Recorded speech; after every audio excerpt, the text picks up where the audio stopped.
शान्ताकारं भुजगशयनं पद्मनाभं सुरेशं विश्वाधारं गगनसदृशं मेघवर्णं शुभांगं लक्ष्मीकान्तं कमलनयनं योगिभिर्ध्यानगम्यं वंदे विष्णुं भवभयहरं सर्वलोकैकनाथं।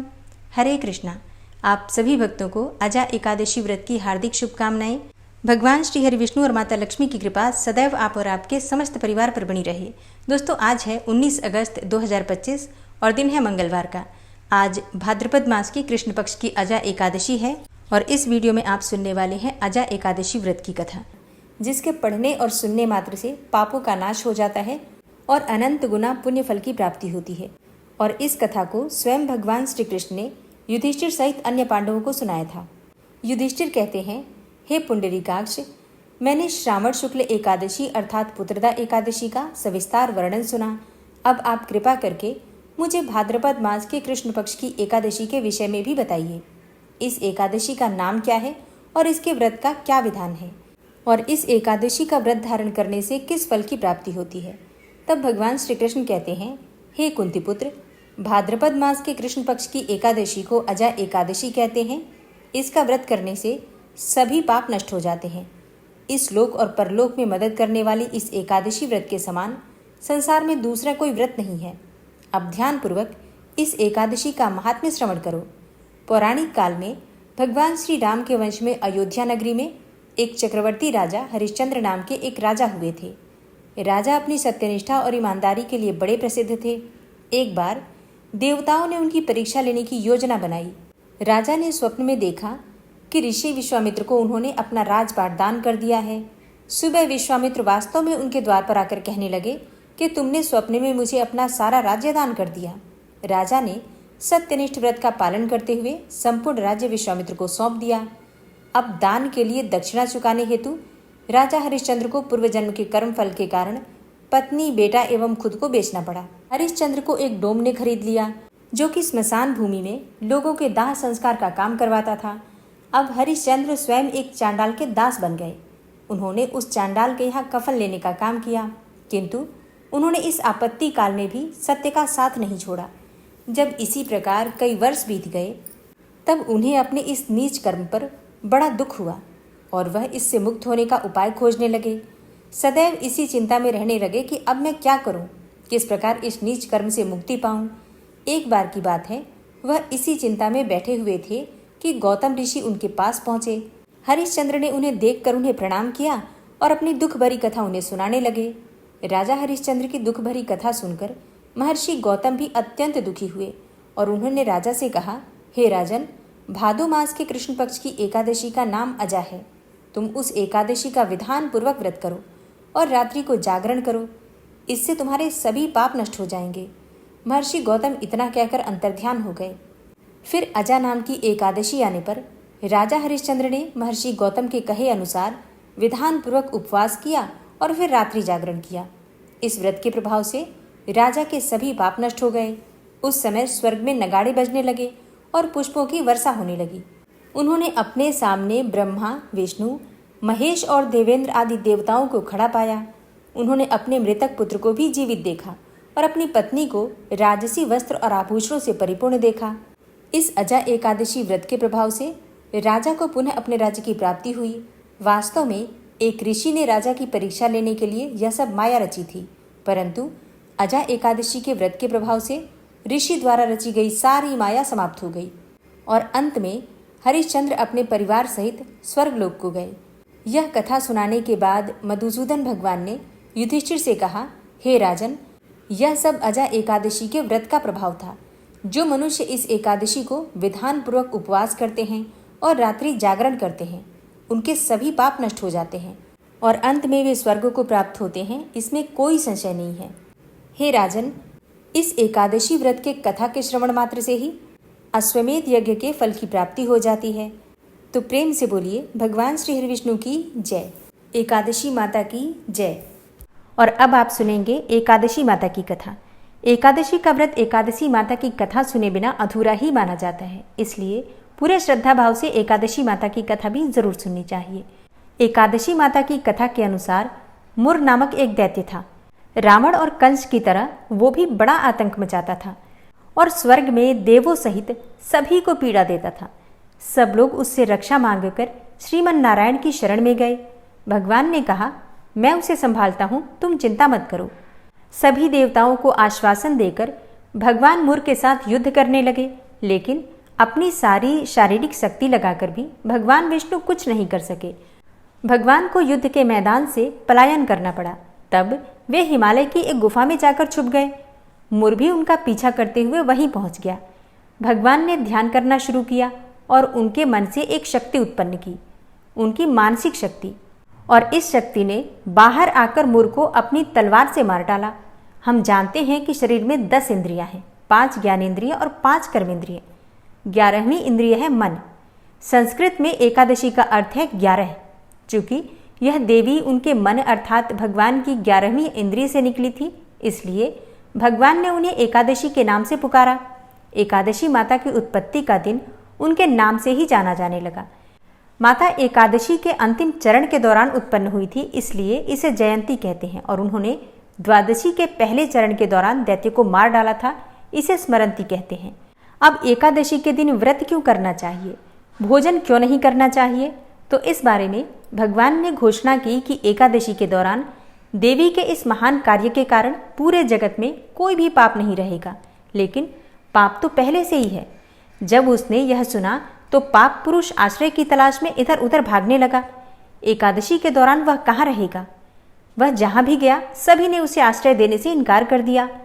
तब अंत में भोजन अर्थात अन्न एकादशी के दौरान उसे आश्रय देने के लिए सहमत हो गया। इसके बारे में एक श्लोक है, यानि कानि च पापानि ब्रह्महत्यादिकानि च अन्नमाश्रित्य सर्वाणि तिष्ठन्ति हरिवासरे अघम स केवलम भुंक्ते यो भुंक्ते हरिवासरे। तो एकादशी के दौरान सभी पाप भोजन में ही आश्रय लेते हैं, और जो कोई मनुष्य इस दौरान यानी एकादशी के दौरान भोजन करता है, ये पाप उस व्यक्ति में प्रवेश करेंगे और रोग, समस्या, हानि, परेशानी इत्यादि बन जाएंगे।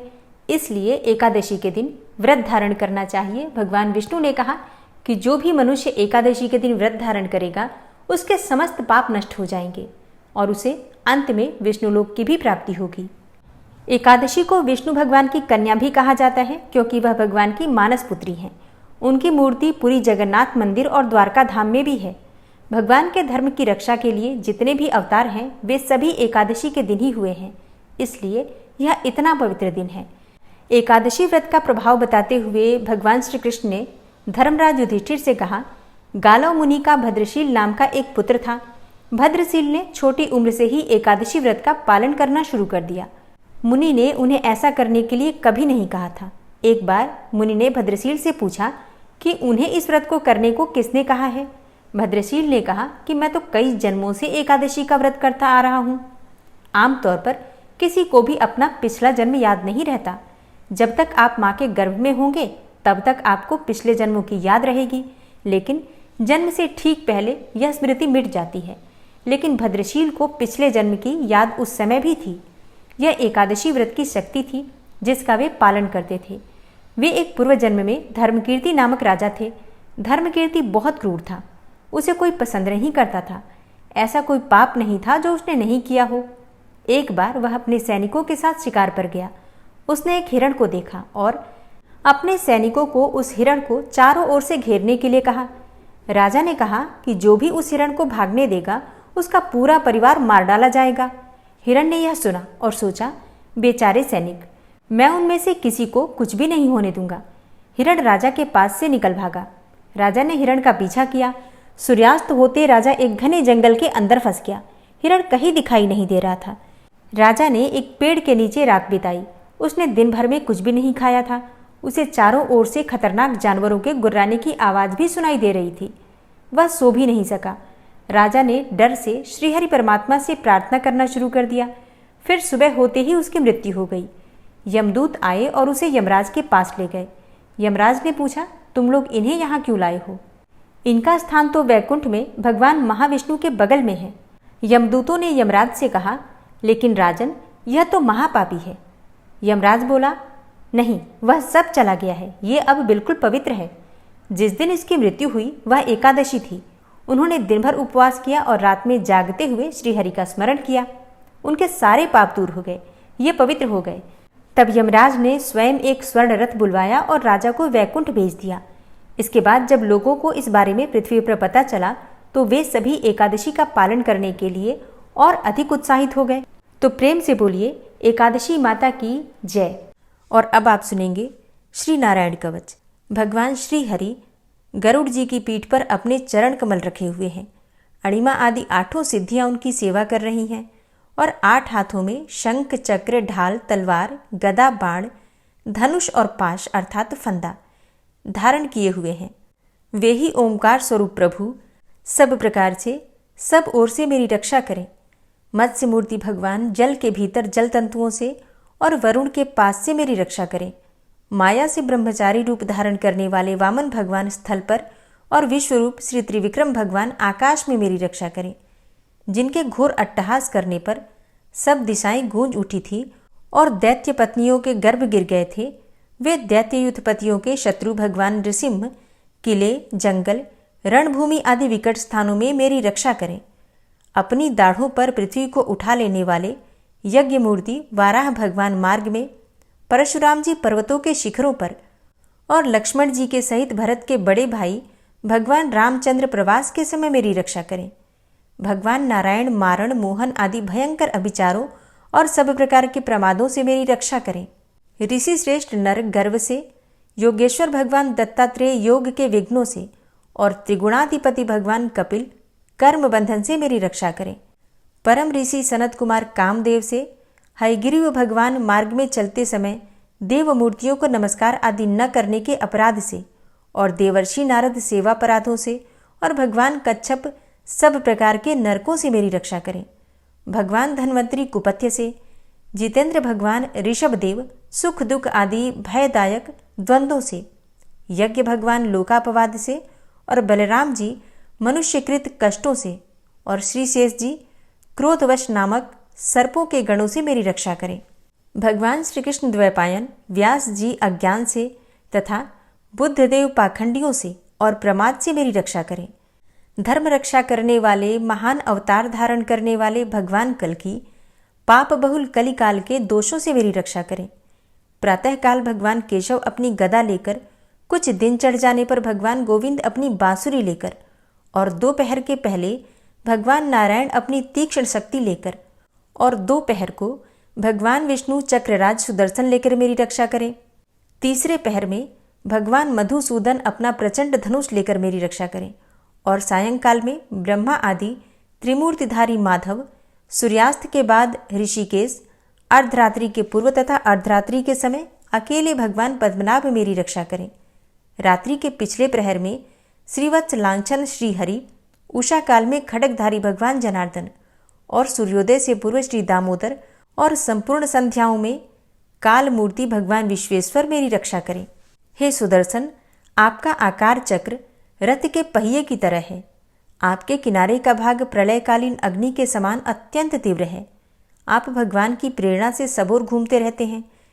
जैसे आग वायु की सहायता से सूखे घास फूस जला डालती है, वैसे ही आप हमारी शत्रु सेना को शीघ्र से जला दीजिए। हे कौमुद की गदा, आपसे छूटने वाली चिंगारियों का स्पर्श वज्र के समान असह्य है। आप भगवान अजित की प्रिया हैं और मैं उनका सेवक हूँ। इसलिए आप कुष्मांड, विनायक, यक्ष, राक्षस, भूत और प्रेत आदि ग्रहों को अभी कुचल डालिए तथा मेरे शत्रुओं को चूर चूर कर दीजिए। हे शंखश्रेष्ठ, आप भगवान श्री कृष्ण के फूंकने से भयंकर शब्द करके मेरे शत्रुओं का दिल दहला दीजिए एवं यातुधान, प्रमथ, प्रेत, मातृका, पिशाच तथा ब्रह्म राक्षस आदि भयावने प्राणियों को यहाँ से तुरंत भगा दीजिए। भगवान की श्रेष्ठ तलवार, आपकी धार बहुत तीक्ष्ण है। आप भगवान की प्रेरणा से मेरे शत्रुओं को छिन्न भिन्न कर दीजिए। भगवान की प्यारी ढाल, आप में सैकड़ों चंद्राकार मंडल है। आप पाप दृष्टि, पापात्मा शत्रुओं की आंखें बंद कर दीजिए और उन्हें सदा के लिए अंधा बना दीजिए। सूर्य आदि ग्रह, धूमकेतु, पुच्छल तारे आदि केतु, दुष्ट मनुष्य, सर्प आदि रेंगने वाले जंतु, दाढ़ों वाले हिंसक पशु, भूत प्रेत आदि तथा पापी प्राणियों से हमें जो भय हो और जो हमारे मंगल के विरोधी हों, वे सभी भगवान के नाम, रूप तथा आयुधों का कीर्तन करने से तत्काल नष्ट हो जाएं। बृहद, रथंतर आदि सामवेदीय स्तोत्रों से जिनकी स्तुति की जाती है, वे वेद मूर्ति भगवान गरुड़ और विश्वक्सेन जी अपने नामोच्चारण के प्रभाव से हमें सब प्रकार की विपत्तियों से बचाएं। श्रीहरि के नाम, रूप, वाहन, आयुध तथा श्रेष्ठ पार्षद हमारी बुद्धि, इंद्रिय, मन और प्राणों को सब प्रकार की आपत्तियों से बचाएं। जितना भी कार्य अथवा कारण रूप जगत है वह वास्तव में भगवान ही है। इस सत्य के प्रभाव से हमारे सारे उपद्रव नष्ट हो जाएं।